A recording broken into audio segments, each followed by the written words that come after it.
Hello and welcome to Politics Today. And in this programme today we'll be discussing the threat posed by Russia and particularly the diplomatic fallout between Russia and the UK. And to discuss this very important subject, I'm joined by Sid Caudle, leader of the Christian People's Alliance, and Robin Benson. So gentlemen, it's great to have you both on the programme today. Sid, I'll ask you the first question. How serious do you think the situation is and the diplomatic fallout between Britain and Russia that's now escalating into almost Europe against Russia? Okay, well, I think it's extremely serious because basically Russia aren't coming from a point of view of just simply seeking the truth and seeking to be fair. They have an agenda. And their agenda is that they are determined to kill, so it would seem, anybody who has betrayed them through spying or whatever and left the country. And it's not, we haven't had just one example, now we've had a whole series of examples. And when they're caught out, rather than apologising or whatever, they're saying, no, we're determined to do it. We are a nuclear power, and as a nuclear power, you can't oppose us. So they're throwing veiled threats out to other countries. And to me, this whole situation is extremely serious, because Britain can't just sit back and say, OK, fair enough, we'll do nothing. We'll accept that you can just freely come and kill people in our country, and we won't object. We have to do something. And alongside Britain should be, and is increasingly, the whole international community that will say, yeah, we're not going to put up with this. This sort of behaviour is not acceptable. Russia has actually signed agreements that they're not going to be involved at all in using chemical weapons. But they've used chemical weapons. They've used this nerve agent. So the situation's extremely serious. Yeah. And Robin, I want to bring you on board on this one because the diplomatic fallout of the assassination attempt on Skirtle and also his daughter as well in Salisbury has overshadowed the Brexit negotiations. In a sense, obviously what we're looking at is potentially a new, deadlier Cold War, aren't we, in terms of what's happening with Russia? Well, that's certainly where the terms in which it's now being couched by both politicians, by some diplomats, by many people in the media, that a new Cold War has begun. I think it's probably been going on for a while, but with this latest incident with this father and daughter in Salisbury, it has come right up to the forefront. And there's not many things that actually displace Brexit at the moment out of the news cycle, at least the head of the news cycle. So I think that's an indicator of how important people need to take this incident, but it's an accumulation of incidents that have been going on for several years. It's just this one is so stark in the ramifications, both for the father and daughter, for this policeman who's just been released from his hospital today. But it just is drawing in other threads that sometimes it seems like they've been brushed under the carpet, but this one is so blatant, so obvious, it can't be ignored.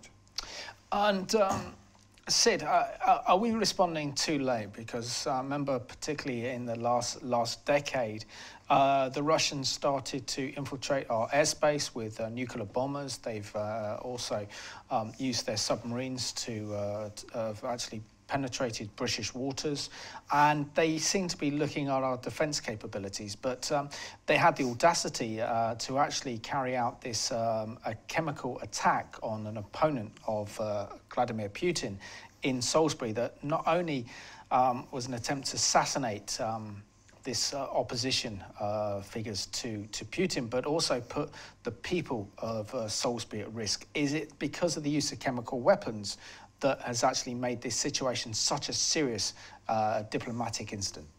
Okay, well, if you're asking me, is it too late? Well, the fact is we are doing something now. Russia is already under a sanctions regime because of the annexation of the Crimea and what seems to be an ongoing battle which is going on in the Ukraine. And the information I have is that Russia is certainly being affected by the sanctions that are being imposed by the international community. So it's not that nothing's being done. What the international community now has got to decide to is what we do next. Do we intensify the sanctions? What action do we take? And I think it's very important that some sort of stepped-up action is taken. We have obviously expelled diplomats, and we've taken some steps to freeze some Russian assets in the UK. But I think the international community as a whole has got to look at this, and the international community as a whole needs to make a decision on what it's going to do, because we can't just see this as Britain v Russia. This is an attack on the free world, as far as I'm concerned, and the free world has to respond. And Robin, I mean, in recent months and also in recent years in particular, we've seen the Russians conduct cyber warfare against our military. We saw that awful attack against the NHS, that cyber attack that crippled the NHS's computers. We've seen this infiltration of Russians to take out opponents. We've seen a huge build-up of military forces in Eastern Europe, particularly from the Baltic states. With Russia's armed forces. What is Russia getting out of this, do you think, in terms of its expansionist policies, but also its tendency to put the West on notice? Well, I think with the collapse of communism, Russia went into a downward spiral. And I think under President Putin, even maybe with his predecessors, Russia has been trying to reassert itself on the world stage. Sadly, widening the scope a little bit further with President Obama's retreat or pulling America back from the world stage, Russia took advantage of that in the Middle East and the Caucasus and in other parts of the world. So we're seeing a resurgent Russia, at least in some senses. I mean, Putin and his cronies and the military are trying to make the case that Russia is on the ascendancy again. But if you listen to the commentators, if you read the newspapers, the online, whatever, they point out that Russia's economy is actually no bigger than Italy's, which is a basket case in itself. So there are two almost conflicting tracks going along here. The economy is deadly, but the military and the politics are trying to push ahead and say, no, we're still here. We're going to make an impact on the world stage.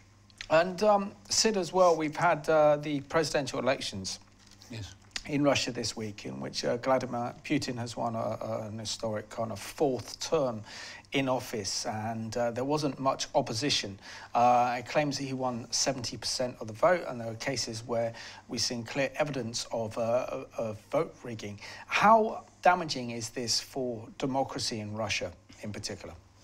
Well, one of the major problems was the fact that his biggest opponent, Alexei Navalny, wasn't allowed to stand.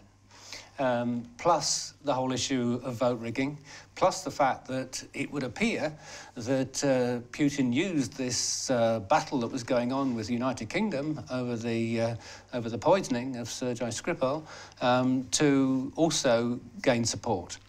Now, in that context, this was not a free and fair election without a shadow of doubt.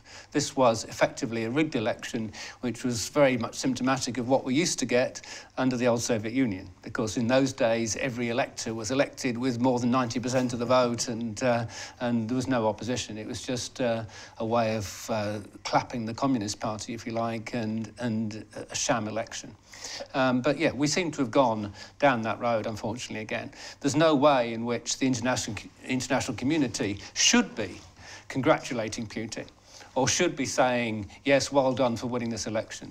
The international community should be horrified at the way this election's been conducted. Yeah, it's democracy in name only. Yes. I mean, one of the major UK dailies has got photographs of 3 different people voting at least twice, in the same voting area. And there've been the video footage that's appeared on some of our media sources in the last couple of days of these ladies stuffing wads of voting forms into the machines.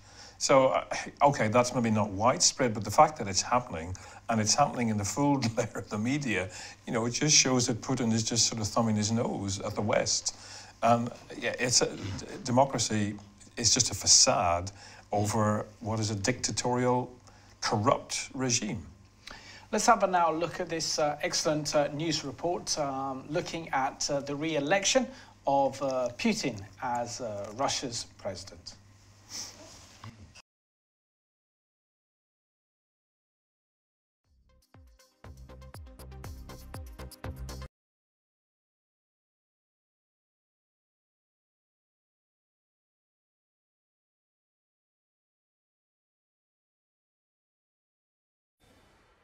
He's back. It's going to be another 6 years of Vladimir Putin. After his re-election to a fourth term as president, the Russian strongman says he wants peace with the West, but relations are at a post-Cold War low. What Putin won wasn't really an election because it was rigged. A main opponent, opposition leader Viktor Navalny, was banned from running after being charged with corruption just before the race began. Video even showed ballot boxes being stuffed for Putin. But Vladimir Putin might have won anyway because he is hugely popular. Russians who voted for him say he has brought them peace, stability, and a measure of prosperity. This woman says, of course I'm happy with the election result because there will be stability. This man says, Putin is a good president, and I don't care what others think. But the former KGB officer who once called the collapse of the Soviet Union a tragedy is likely to continue being a problem for the West. He denies Russian involvement in the recent nerve agent attack in Britain against a former Russian spy and his daughter, despite the charges from British Prime Minister Theresa May and supported by President Trump. I spoke with the Prime Minister, and we are in deep discussions. A very sad situation. It certainly looks like the Russians were behind it. And Russia is currently at odds with the West over Syria and Ukraine and a variety of other allegations of bad behavior, including cyber attacks and meddling in foreign elections. And while Putin now says he has no desire for an arms race, Russia continues to roll out new and more dangerous weapons systems. The reason why we should be worried is because Russia's national security goals at times are at fundamental odds with those of the United States.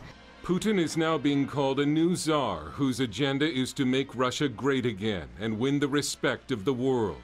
And some analysts say building up his nuclear arsenal is a clear way to accomplish that goal. The West will now have to deal with Putin until at least 2024. Ronald Reagan used to say when dealing with the Soviets, trust but verify. Putin may say he wants peace, but others argue his actions don't match his words. Dale Hurd, CBN News. Superb report there by Dale Hurd. Sid, what's your reaction to the way that the government has responded to this, particularly Theresa May? And I think credit has to be given also to Boris Johnson, our Foreign Secretary, because he stood very, very firm on this one and trying to rally the international community behind Britain and this horrendous assassination attempt on Skripal in Salisbury. Yes, I think what mattered after the poisoning, the first thing that mattered was to get the evidence. They had to find out the truth, and they had to get the bottom of what happened. Once they found out that the poisoning was done by a nerve agent that was made in Russia and only held by Russia and not made by anyone else, then that was quite clear evidence. Then all the circumstantial evidence obviously was pointing in one direction. This guy, Sergei Skripal, was somebody who Russia hated. They had in the past killed off people. There had been threats against his life. There had been boasts made by, wherever you are, we can get you. So all the circumstantial evidence seemed to point there. Once the physical evidence also pointed in the same direction, then I think it became clear. Once it was clear that this is what had happened, then the government had to do something clear and something decisive, which they did. The only thing which I think perhaps they could have done more would have actually been to expel the ambassador himself. In some ways, I was actually thinking that they would expel the ambassador because they were expelling 23 more junior people in the embassy was probably not as decisive as it might have been if they'd expelled the ambassador. Absolutely. And Robin, I mean, this has caused a huge political fallout, but I think one thing it has done is exposed the Labour leader, Jeremy Corbyn, for his respect and ideological alignment with the Russian regime. Do you think now that the mask of Jeremy Corbyn has fallen off and we've seen him for who he really is? I think that's debatable, in all honesty. I think there are so many supporters in the Labour Party who are behind Jeremy Corbyn and have infiltrated themselves into prominent places within the Labour Party that it's very difficult for those who want to keep a more moderate tone or who want to side with the government on this particular issue to actually speak out. And I know some MPs have, but there are others who just seem to be keeping their head below the parapet and just allowing him to continue to go on, in the same vein that he has done for, since he came into the Labour leadership. We were talking a bit about Boris Johnson and the leadership he's shown, and I agree, he's taken a strong stance. I don't know what Sid thinks, but I do think he made a mistake when he made the Nazi association. I think that was a very foolish remark to make, has been highlighted over and over again in the media. Upwards of 25 million Russians died at the hands of the Nazis during World War II. Therefore, to link Putin with Hitler is not a good comparison, and there are actually plenty of other things that you can tie Ukraine, Syria, just the human rights record and the corruption in Russia are more than enough to bring to the forefront of the British public and the wider public through the media. So I a little bit just concerned that he used that example, which has then been made into a stick with which to beat him and the British government. Absolutely.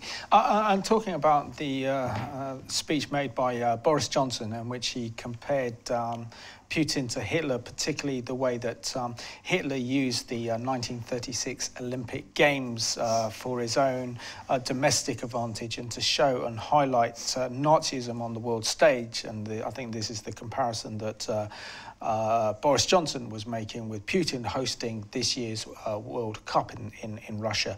But isn't there a great danger now that the comments made by Boris Johnson will now actually anger the majority of Russians now? And there needs to be a difference between dealing with the Russian people as a whole and dealing with Putin and trying to drive a wedge between the two rather than inflaming Russian public opinion.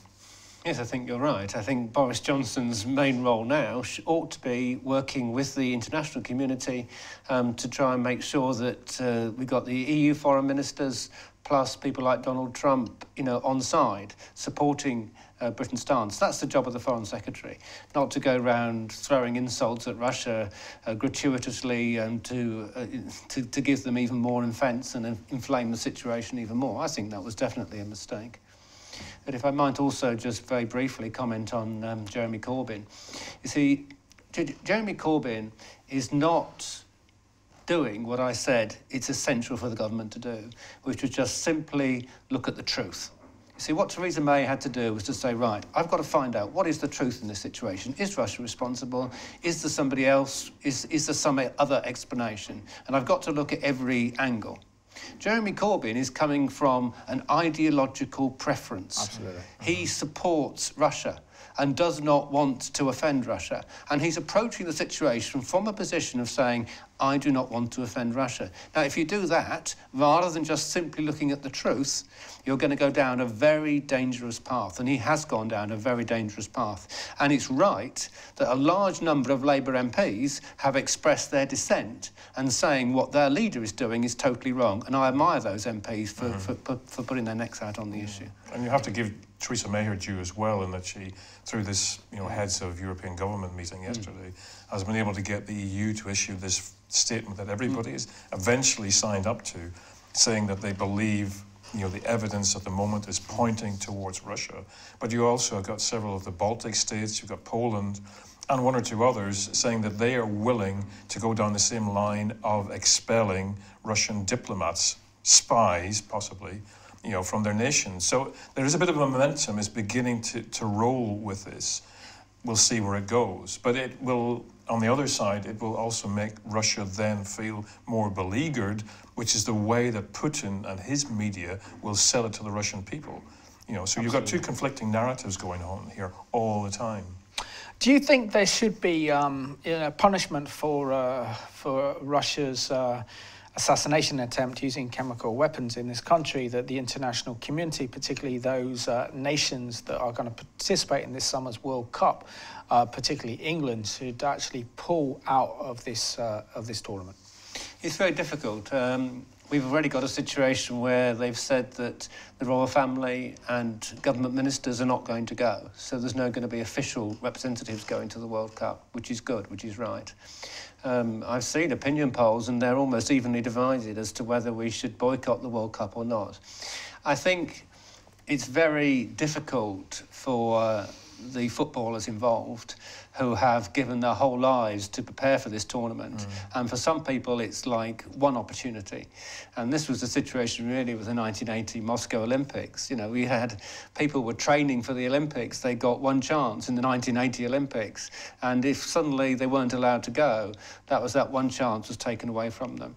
I think most people would want to see the tournament go ahead and want to see the World Cup happen and don't really want to see it boycotted. But I think we should really try, if we possibly can, to look at other avenues of expressing our dissent. And Robin, we've also seen how President Putin has actually used sporting events. Back in 2014, he used the Sochi Winter Olympics as a platform in which to not only to invade the Ukraine, but also then to annex the Crimea. And there's a great danger that something worse could have come out of this World Cup. And we also know particularly that his latest diplomatic fallout with Britain was to play up to Russian domestic opinion in order to help him get re-elected. Even though he's really the only candidate standing. What are your thoughts? Yeah, I agree with you. I think the more important thing is what many MPs and others are clamouring for, that we go after the money. We go after those who are laundering, illegal funds through the UK banking scheme, through buying property. It's not rocket science that because there's such large sums and volumes of money involved in this, that you cannot hurt them where it really will hurt them by cutting off the possibility of doing it, by seizing property, whatever needs to be done to send a message to Putin and his cronies that you cannot use this country as a way of literally stuffing your pockets full of money at the expense of the people in Russia who are are struggling, many of them, just to exist from day to day. And Sid, don't we need to see a kind of stronger support from the US administration, from the Trump administration? Primarily that we've seen Nikki Haley, America's ambassador to the UN, talking very powerfully and importantly about confronting Russia. But we've seen with President Trump that he seems to be sitting on the fence a little bit on this issue and maybe not providing the leadership that is actually needed to confront this new emerging Russian threat. Okay, well, we don't want to go to war with Russia. So we have to be in a position where we're going to talk to them and we have to try and scale things down without getting into some sort of military conflict or whatever. And actually, there is some hope on the horizon in the sense that it would seem that Putin has used this whole poisoning attack as a means to try and promote his re-election attempt. Now, if that's the case, which seems to be the case, then it may be now that that is over. And as you said in your film, we've now got him until 2024. We can now move on from that. Now, what Trump has said is, I want to talk to Putin. I want to talk to him about Ukraine. I want to talk to him about Syria. I want to talk to him about these poisoning attacks. And we need to have some sort of discussion. I also want to talk to him about the increasing arms race, because it's not in either of our countries' interests to keep on having more and more nuclear weapons.